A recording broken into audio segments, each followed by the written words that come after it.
বিজেপির পরিবর্তন সংকল্প যাত্রায় উপস্থিত শুভেন্দু অধিকারী।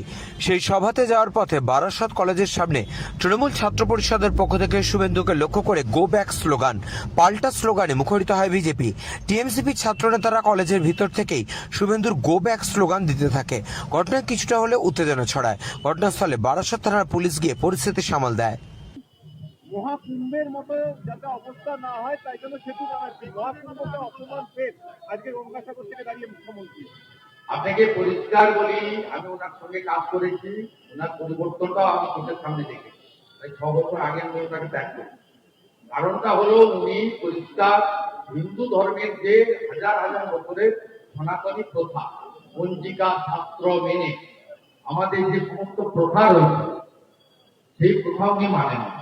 উনি চান হিন্দুদের কর্মসূচিগুলো কালচারাল প্রোগ্রামে পরিণত হোক। সেই জন্য 24,000 মদের দোকান দিয়েছে।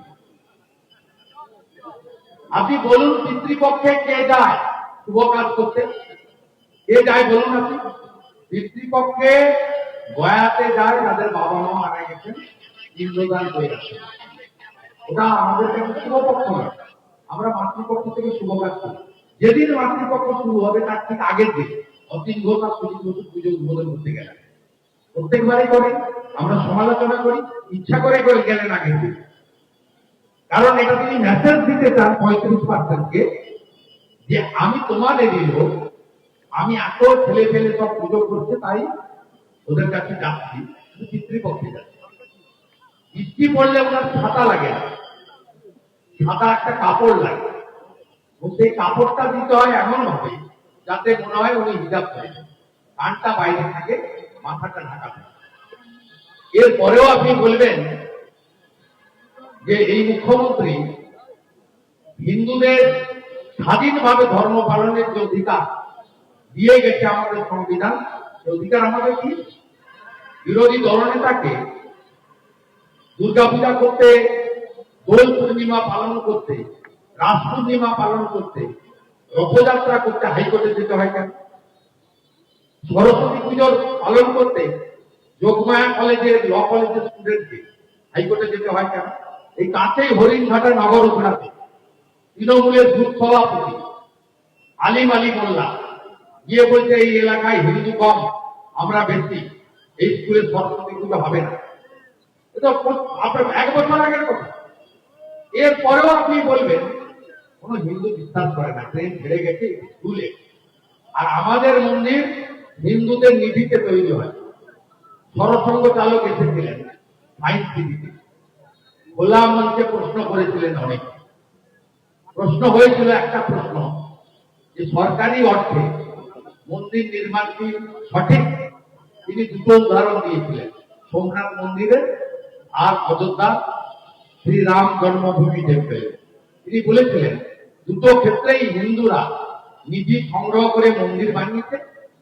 সোমনাথ মন্দিরের ক্ষেত্রে ভারতের রাষ্ট্রপতিকে ডাকা হয়েছিল, আর অযোধ্যার মন্দির উদ্বোধনের ক্ষেত্রে দেশের প্রধানমন্ত্রীকে ডাকা হয়েছে। আমরা প্রত্যেকটি হিন্দু, আমরা নিধি দিয়ে আমাদের মন্দির নির্মাণ করি। কোন ধর্মীয় প্রতিষ্ঠান ভারতবর্ষের সংবিধানে সরকারি টাকায় হয় না। সেই জন্য দীঘা ওই যে হালাল প্যাড়া আর গজা অনেকেই খাইনি, বাধ্য হয়ে নিয়েছে ভয়ে, অনেকেই খাইনি হালাল প্যাড়া গজা। সেখানে অ্যাকচুয়াল নাম লেখা আছে Shri Shri Jagannath Dham cultural centre, temple লেখা নেই, কালচারাল সেন্টার। আমার কাছে কাগজ আছে, এখানেও ভব মেরে বলছে দুর্গা মঠ, দুর্গা মন্দির নয়। সব মানুষ বুঝে, ট্রেন ছেড়ে গেছে। যার জন্য হরগোবিন্দ দাস, চন্দন দাসকে খুন হতে হয়। 47-এর পর প্রথমবার হুলিয়ানের হিন্দুরা ডিঙ্গি নৌকা করে এক কাপড়ে মালদার বৈষ্ণবনগরের হিন্দু অধ্যুষিত এলাকায় গিয়ে প্রাণ বাঁচিয়েছে। স্বাধীনতার পরে প্রথম হিন্দু পলায়ন হয়েছে মুখ্যমন্ত্রীর আমলে, মমতা বন্দ্যোপাধ্যায়ের আমলে। হিন্দুরা এগুলো ভুলে যান না।